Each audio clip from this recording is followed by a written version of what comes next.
Yo, what's up, guys? We are back with the Culture and Cannabis podcast. Happy Thursday. I am one of your hosts, Full-Time Tony, a.k.a. Anthony Lee. Here's my guy, Jeffrey Charles Coates. JC Coates to you. JC Coates to me today. Some days he wants to be Jeffrey. Some days he wants to be Jeffrey. Charles. Today's JC. It's JC.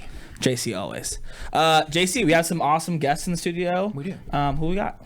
Shelby Stanley from Digipath is here today. Hello. Shelby, who'd you bring with you? I brought our quality manager, Alexis Middleton, with me today. I just felt like with everything going on and all the transitions we've all had within our facilities, that it was great to bring her along to kind of go through what we went through from a lab perspective. Nice. Yeah, so Shelby, you've been on the podcast before. Alexis, this is your first time.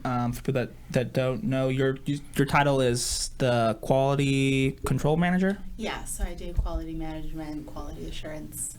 So let's talk about, obviously, we're just now starting to get out of this pandemic, COVID-19. We're starting to see phase 2. Things are starting to, open back up as far as dispensaries go. What are the precautions being taken by the cultivations, and then on top of that, the labs that are testing these cultivations to ensure that there's no passive germs, or is that even possible? Could someone get COVID from a germy flower? Are you guys testing for COVID? How's that work? Wow, that was a lot of questions in one. Okay, so no, we're not doing COVID testing. We're strictly cannabis per the state of Nevada. Okay. Secondarily, I'll just start from the pickup process, kind of front of house is what we call it. So I was kind of nervous in the beginning about it, but realizing very quickly that cultivations and even Connor, our logistics manager, they're constantly in PPE. So we have full bunny suits that we bring with us to the facility, cover our feet, they cover our hair.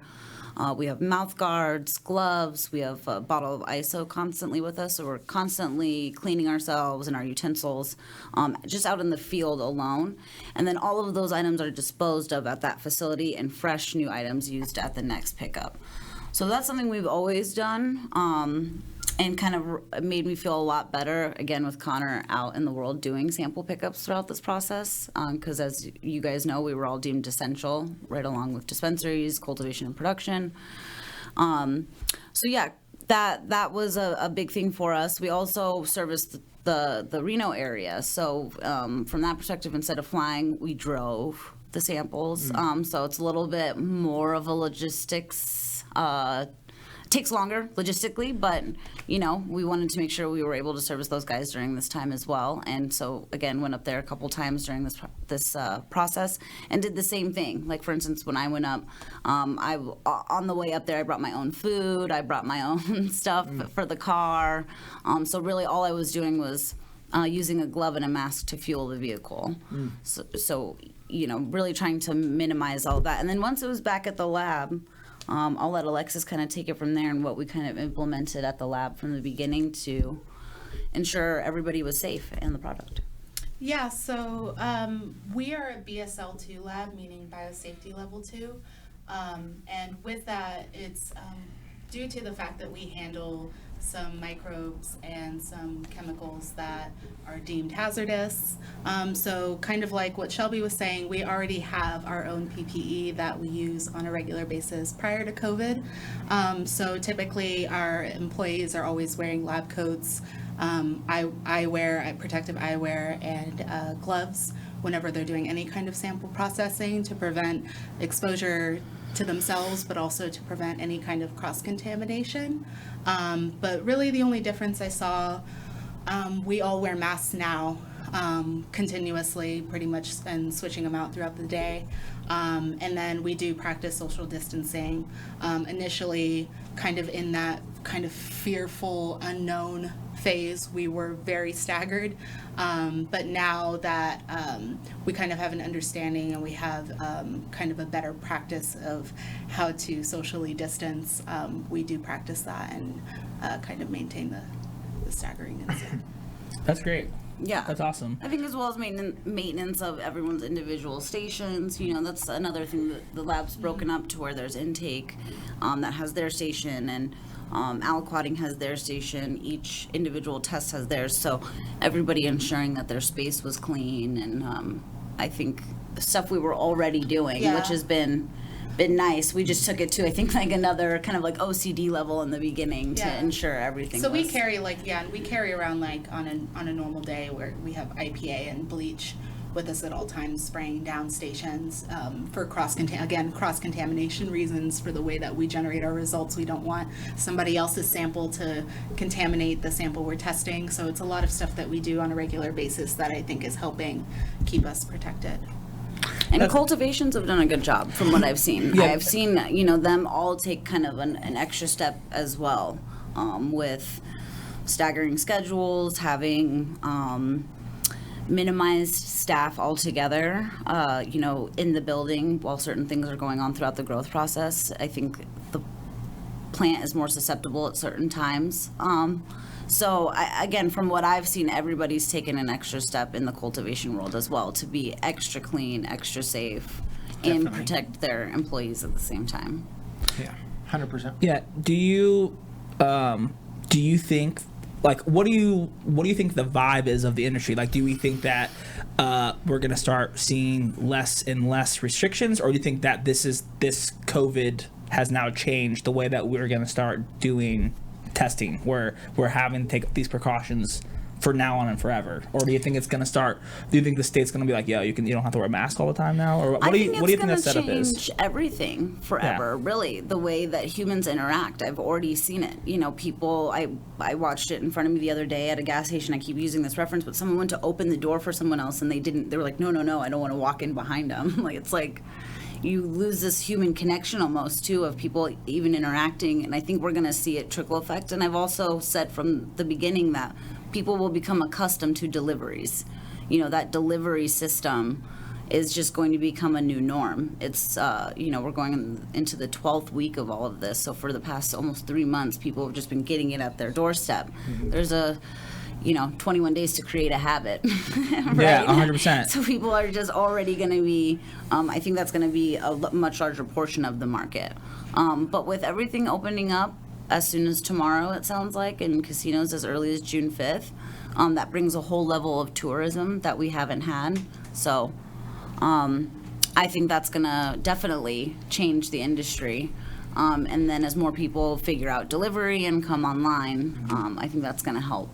I think you'll see a lot of people continue to do the delivery, but I think a lot of people have been frustrated with the whole process, and I think a lot of people are just happy that the stores are back open, and they're like, Yep. yeehaw, I can walk down to my and talk to my bud tender again, Yeah. I feel like, just even being at Bloom Reno and Bloom DI, that they're even seeing a lot of people still do curbside now that the lobby is open and they can go inside. So I think we're going to see a definite, switch in the way that cannabis is bought, which could be a good thing and a bad thing. At the same time, a lot of people before this, like even myself, I like going to a dispensary Right. to talk with the bud tender and be like, yo, what you getting new? What's looking good? What have you What been are the smoking deals? on? Yeah, What are all that stuff? Yeah, Yeah. and so when you go online like Amazon, then it just comes out who's the best marketer on that page, right? Or who pays the most to that dispensary to get to the highest on that menu, right? So I just think it completely changed the industry for good and for bad. So I'm just interested to see kind of what happens, because no matter what happens, just so everyone knows,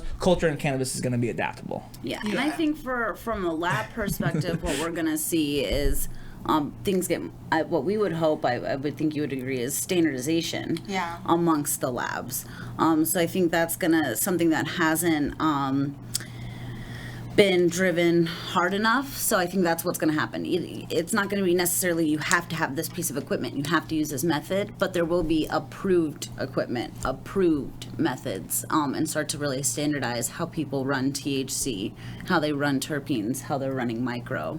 All those things are essentially now done differently at every single lab, and there's 12 of us. So that there's absolutely, and not just in Nevada, it's statewide, it's worldwide. There's not standardization rules for any cannabis testing lab. But I think with the new Cannabis Commission and us going down that route of gaming or following suit, they're going to have to implement that kind of thing so they don't have that headache. Do you think they'll, for lack of a better words, fuck it up worse than it already is, though? Like, do you think there's a chance of, like they come in and we think it's going to be better, and then it only just inevitably gets worse because now we have potentially more governing bodies that don't understand the cannabis industry? I don't personally think so, because they've come and sought out our guidance. They've reached out to labs, they've reached out to cultivation production, they've taken tours, the new head of taxation's done the same thing. The head of the Cannabis Commission has come to DigiPath. So, I mean, I think that they're putting their best foot forward to understand it, and I think that they're not done with board members yet either. So I think that eventually there will be someone from the space or the industry or with some correlation to the plant that will end up helping to advise or be on the board, is what I think. So I think they're making Somewhat of a conscious effort. I personally do. Yeah, I think it's a good move in my So, opinion. like, without the standardization that you're talking about right now, does that create like some quality control issues, or like are some labs not kind of hitting a certain level of standards because of they're not held to a certain standard in the state? Is that what you're kind of? No, because the state makes us all go through ISO accreditation, so that is something that is very important, and she handles all of our ISO audits and everything that we have to. I mean, it is beyond what the state requires from an audit, and paperwork, I would say. And even from an audit standpoint, they come for a couple of days. It's not a couple of hours type of thing. So I'd say that all the labs have, We already have a standardization through ISO and through, we do a biannual PT that most of the other labs do, where they basically send us blind samples and we test them, and then we have to fall within a certain range. What's PT stand for? So it stands for proficiency testing. Okay. And yeah, so essentially they send companies, a third party will send us a blind sample. And then there's certain ones that we test and you pass or fail based off of a range. But there's a specific one called Emerald where we're compared to other labs in the nation, specifically with cannabis, and then kind of see how our results came out versus other labs. So we already have things like that to kind of show that everybody's on a similar page, even if they're using different instrumentation. But cannabis is so new, and there's always room for improvement. So I think as far as like standardizing, it's just more of like getting people even closer to that. I think it's very important that we find some type of standardization so that kind of levels the playing field. I saw some flour the other day that was testing at like 37 or 38%, which to me is like, one, that's very high for a THC level, and two, how much did they pay to get that THC level? And so it's like, is that possible, a 37% or 38% THC level? in total cannabinoids, I think we've seen things around that. So for our lab, anything around 30% is unusually high. Right. For us, it triggers a retest. So 37, it's been possible. We have seen very rarely. We Right. have very, very, very rarely. We have seen some plant flower material test at like around 37. But typically it is, it's unusual.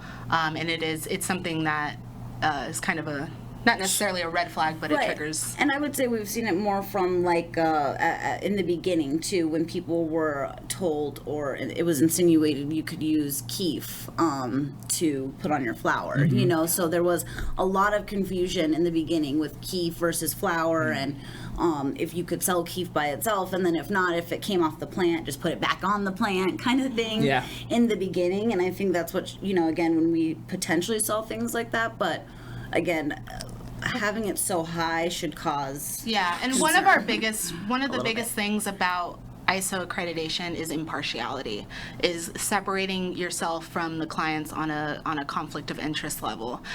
When the analysts are testing, yes, we can, when we're receiving the samples, we have a dashboard, we can see who's receiving samples, but typically when they're in the process of working through their day-to-day, they're seeing a number, they're not seeing a client. Right. So there's nothing that's really any different from that analyst testing something at 30% to that analyst finding the regular 23s. It's not like they're seeing like, oh, it's, one particular grower, I'm expecting them to be this high, so I'm gonna, it's gonna be unusual if it's not. No, usually if it's 30%, what they'll look at, that's when they'll look at, oh, who is this? Let me look at their historical, compare it, see if we need to trigger a retest. And I think this is going to be a transition to get off this topic, but I think you guys are a little bit different than everybody else in the state because you guys were one of the first in the state, if not the first.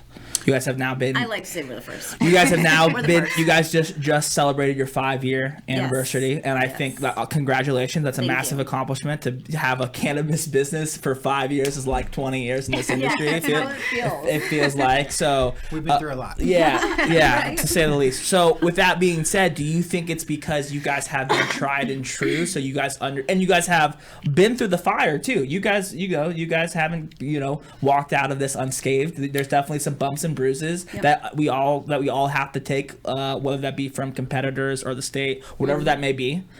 But with that being said, do you think your guys' lab is quote unquote more efficient because you guys have the time that some of these other labs don't have?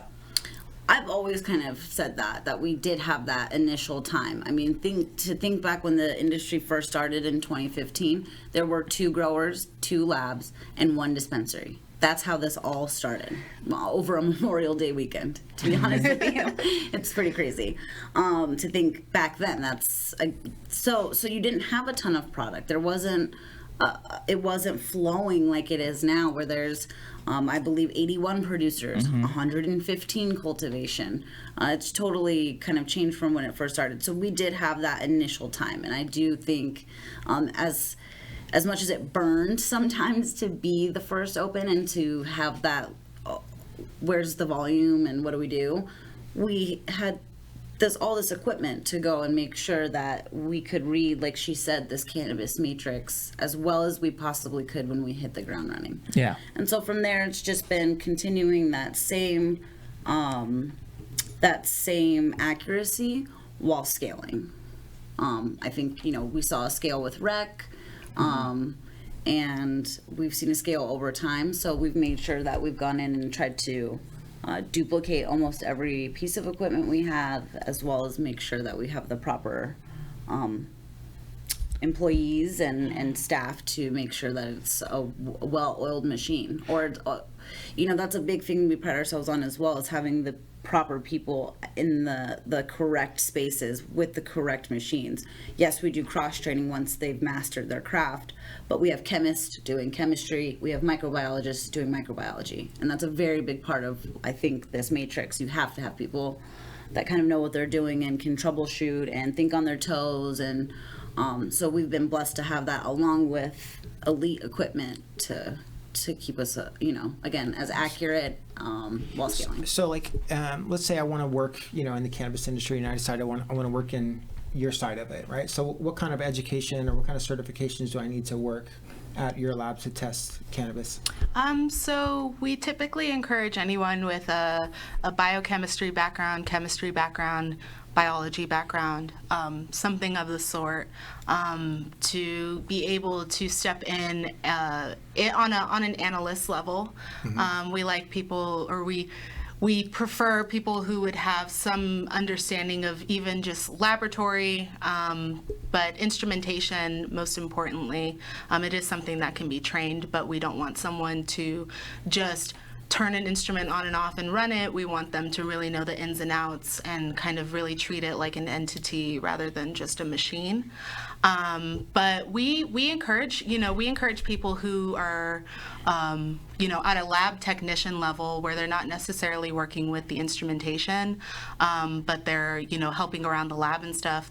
People like that, as long as they have some laboratory background, we encourage them to come in because they're so eager. And some of the people we've been able to train, myself being one of them, with only my background really being through my education, you have the interest in learning more, and you're so eager to learn a lot, and we've had some people really grow in that way.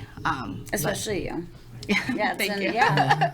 Well, it's Yeah, a it's unique been awesome to opportunity, see, right? yeah. It is, yeah. And it's unique things that you guys work with over there. And Oh, yeah. it's crazy when you go over there. Yeah, I mean, they're not playing games. I got to go on a tour. Tony was halfway through and he's out. Yeah. I was just like, yeah, this is not for me. Yeah. Have a good time, guys. And we have a lot of people, who we have people who are smokers and love science and love weed. We have people who just love science, but they're advocates of weed and they're interested in learning about it. And they come in and that's the new thing to them, but they know everything else, you know. And so there's so much opportunity in this industry, I think, to be able to grow in one way or another. Yeah. For everyone, but. I got two homies. Well, I got tons of homies. You guys are my homies as well. Yeah. I have tons of homies that work over there, but two really close friends of mine, Ozzy Ruiz and Dahlia, both work over there. Oh, yeah. And they both love working there. They tell me all the time, how great it is. Ozzy's always like geeking out. He's like, yeah, the GSP machine was bugging out a little bit today, but I got to dive in there, get my hands dirty, whatever it's called, the Gasmatic, whatever machine. He gets all juiced up about it. Yeah, that's the nerdy Ozzy, side of all of us. We love talking about sounds what we good, do. Ozzy. So how's the weed testing at? That's the question I care about. But no, I think it's super interesting because it's like, that is the science part of cannabis. Like that is like, you have I don't care how much weed you smoke. You're if you don't know how to run, what's it called? A gasmatic. Gas chromatography. Yeah. If you don't know how to run that fucking machine, you can't work at that lab. I don't care. You could be the master grower. You could have grown the Terp first. King. Terp King. You could be the. You can be young Terp. You can be young Terp, the Terp King. Best video. I've sent it to Maggie. Yes. It doesn't matter. If you get in that lab and you don't know what you're doing, you're gonna fuck it up. And so I think that's what's so almost humbling as someone that's been in the industry for almost 4 to 5 years now. It's like I'm walking there. I'm anybody off the street. Right, and when you everything other than potency, you can see those but you can see those methods very similarly in the food industry, in water and soil testing. A lot of these things are things that you can expand out into other fields and stuff. So we've been able to retain a lot of what we've learned through learning what is done in these other labs. But I think at some point, once this industry is established enough, you're going to see that kind of happen the opposite way, where the food industry might gain some things that they learn from us. Can we talk about that a little bit? What are the main, like my broccoli, for example? It has to be tested, right, before I eat it? Don't get me started. The food industry is pretty insane. Todd was in the food industry prior to this, who I know my information from, and his focus was lettuce, for instance. Lettuce has 52 known pesticides that are sprayed on it. It's prematurely picked, so it's cured on the way to you. 26 hands touch that head of lettuce or something before. It's just insane on the food world. Most of the food we consume, for instance, on a micro level, are within the millions, right? From a CFU, that's coliforming units per gram.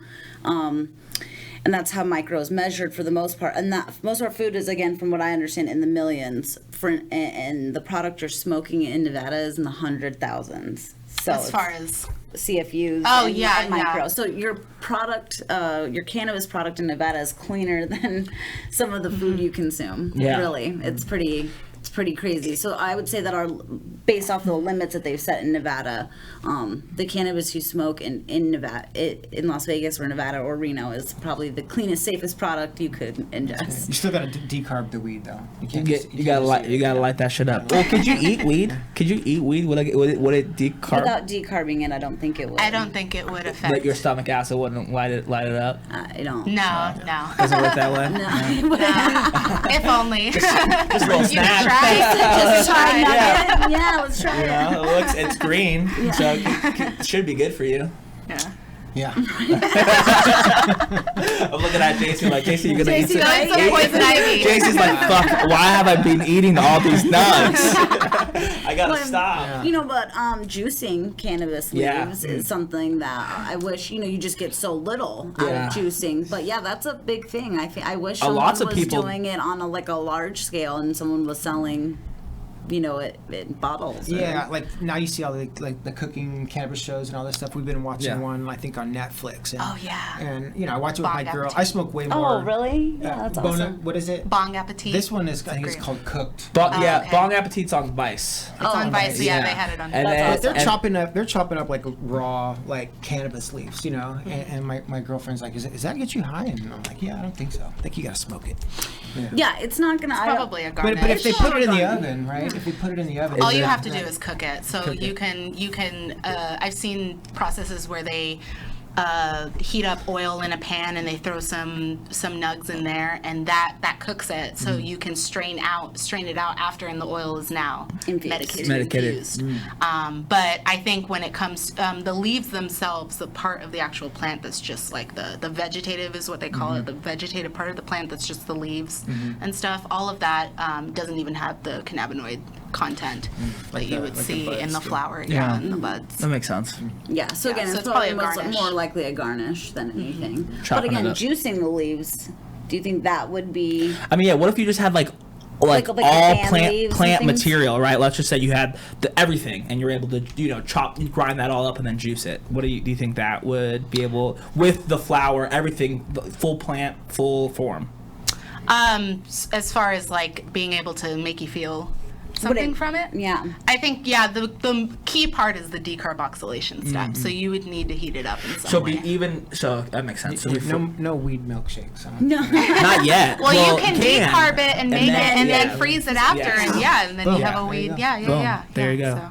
I've made edibles in my day, but I just get the You weed. put some I weed in just the do the oven the other day. butter. I throw it in the oven, crank that thing on Yeah. high, get it nice and roasted, and then throw it in some oil. See, and I've done the butter stir it anytime up. we've done it. And I think that's the key. Like, if you want something cold, like make an oil and then just add the oil to whatever ice cream or whatever you Yeah. want to make, and that's already, I've done Yeah. olive oil, coconut oil.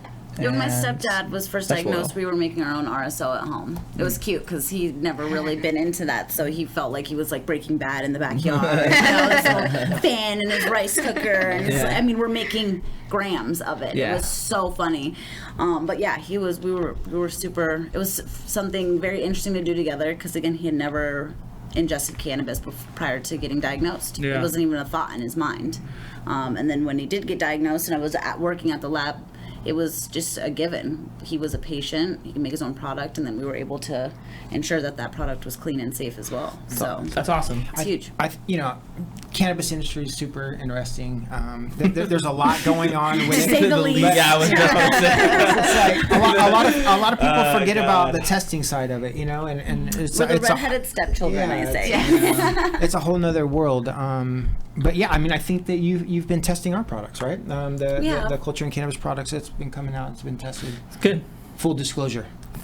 I don't think we're supposed to be saying that. Are we not? Are we no, not? I think it's supposed to I keep I mean, it. I it's fucked it it's. up. I think it's supposed to be confident about who tests who, but it's alright, JC. Just tell everyone, all the news. God damn it. Anything JC. else? Any other Yeah. secrets you want to Can talk about? I fuck up anything Well, else? see it or- on the Technically, you can request your C of A at any dispensary for course. any Yes, product you Sure, ingest, I'm just kidding. I know you are, Yeah. and we do have that client confidentiality. We Yeah. would never disclose that. That's a big part of what we do, and it's a big part of ISO too. I didn't realize, but they're very big on Yes. ensuring Part that of the clients- impartiality. Yes. Yep. So. I had some. What's going on for the 5-year? Big plans for the 5-year? I mean, we haven't made any. I'll probably plan something for COVID, every. man. Yeah, COVID. I'll try and plan You something. guys are legends with your parties, right? You guys We Legend, are. lab I legends. know. Well, I'll probably do something for the staff, of course. I mean, course. it's a big milestone for just the brand in itself. Like you said, 5 years is like 20. Half a 20. decade. Fuck it. Throw 30 on it. Who cares? It's so long. Yeah. Jesus. And then as soon as I think we're comfortable, things will start to open up on Yeah. a event scale. I think you guys are feeling the same, so maybe we'll follow your lead. Yeah, we're getting close. Anything coming down the pipe in the future that you want to talk about I think before we get wrapped up here? Yeah, I mean, call us if you need anything. We've always been open to the whole community. I mean, and I truly say that. We have an open door policy. If you want to come tour, if you have questions, Yes. we're Just show open up. to it. Yeah. Call so someone's there. No, Don't- just go knock on the door. But yeah, we really try to keep that mental so everybody understood what we were doing, and we still have that. So Dope. That's all great. Well, where can they find you? www.digipathlabs.com, Facebook, Instagram. You can call 702-209-2429. You put me on the spot there. I was like, "What? How do you get a hold of me?" Google search that number. Yeah, Google search it. Call me personally. Where can they find you two guys personally on Facebook, Instagram? If you guys want to share that information. Yeah, I'm just under Shelby Stanley. Pretty easy to find me, and Yeah, Alexis Middleton. yeah, we're pretty. If you want to find me, you can. Well, thank you guys so much for coming on the show today. It's been great. Thanks for Good having times. us. Of course. JC. What up? Fuck, dude. We got some shit coming up. We've been hustling. We've Yeah, been let's working. hear it. We've been hustling. So let me think about what do we want to talk about first. Well, one, we just dropped the Ready to Rolls last week. Ready to roll. That was fucking lit. Yeah, We had a it's great official. time. We had a great time over at Acres and Curly's. Shout with out to Alex Council. Alex Council, Yeah. best in class, Best in class. and that's been rocking and rolling. I think They're it's sold out. They're selling out. They're selling out. It's like crazy. Yeah, we're doing weekly drops over there, but it looks like they're selling out in like 3 days. So if you go up there right now, sucks. Sorry. Sorry, they're sold out, but they're But gonna they're be coming back. back on Friday. That's great. We've been working with Bloom DI and Bloom Reno. I mean, Yes. we've been putting in some work. Yeah, and some- we've been doing some cool stuff. We're going to be announcing some new daily deals this upcoming week. Here's the thing about the deals, man. It's like, most of the time I walk in, it's like they have one thing available. You know what I mean? Yeah, it's so annoying. It's so I think we're gonna turn that upside down. Yeah, it's gonna be great. So stay tuned for that. We got some awesome content coming out for them as well. Some new collabs over there, some new products for us that we've been working on. That we got some collaborations coming. And speaking about events, Shelby brought it up. We got our first one Oh. Yeah. out of the Rona. Yeah, we talked about it last week. We talked about Let's talk about it again. We talked about it again. It's gonna be on June 28th. It's gonna be called Drippin' at the Drop. It is a non-profit. It's a fundraiser for an amazing non-profit, Nevada Normal, here in Nevada. They do all the hard work to ensure customer laws are correct. They make so sure that it's- the legislation comes correct when they're Yeah. talking about the consumers and the businesses within the Nevada industry. Yeah, it's the longest running nonprofit for marijuana law reform in the country. And shout out to Madison and Tina over there and myself. Shout out. Yeah. Shout out. Communications director. Director of Communications, yeah. I'm loving it over there. Nevada Normal's been great. Yeah, so super excited about that. They're also going to be doing another Nevada Normal meeting on June 10th here at Rigel Studios, so that's going to be lit. And then we're going to be doing, I don't want to announce it yet because it's nothing set in stone, but we're looking. We're waiting to see how this first event goes. It's a fundraiser. We want to, definitely be socially responsible. If you don't want to get out of your car, that's a great barrier. Don't get out of your car. Just get your car washed. It's going to be a launching pad for something very epic. Yeah, and we definitely want to come back. So stay tuned for potentially, August, September, October, one of those months. We might do something. Might not do something. I don't know. October's my birthday. Let's do something. When's your birthday? October 13th. October 13th. Oh shit! Is it a Friday? I think it might be. Oh shit! I might land on it Yes. this year. Is it? Is this it? year? Year? No, I don't know. That Oh, would be let great, me though. see. Let me see. I thought we knew, but it's okay. So yeah, so that's what we have going on. I'm gonna be in Reno this weekend, so any of the Reno homies hit me up. I'm in town tomorrow to Wednesday. I'll be over at Bloom Reno. Come use my discount code Fulltime Tony, get 10% off your entire Bloom order. Use JC's code JC Coates at Bloom DI, get Bloom 10% Benjamin. off your whole order. Charles. Yeah. I should change it to Jeffrey Charles. That'd be funny. That's the ultimate discount. Yeah. And that's about it. Yeah. Go buy some cultured cannabis weed. Go buy it from Bloom DI or Bloom Reno or Acres or Curly for New Woo. Where else did they sell that? I think right now that's it. That's it. And that's it, folks. That's I don't know what episode number, but it doesn't matter. Culture and cannabis in the books. Happy Thursday. We'll see you guys next week. Peace.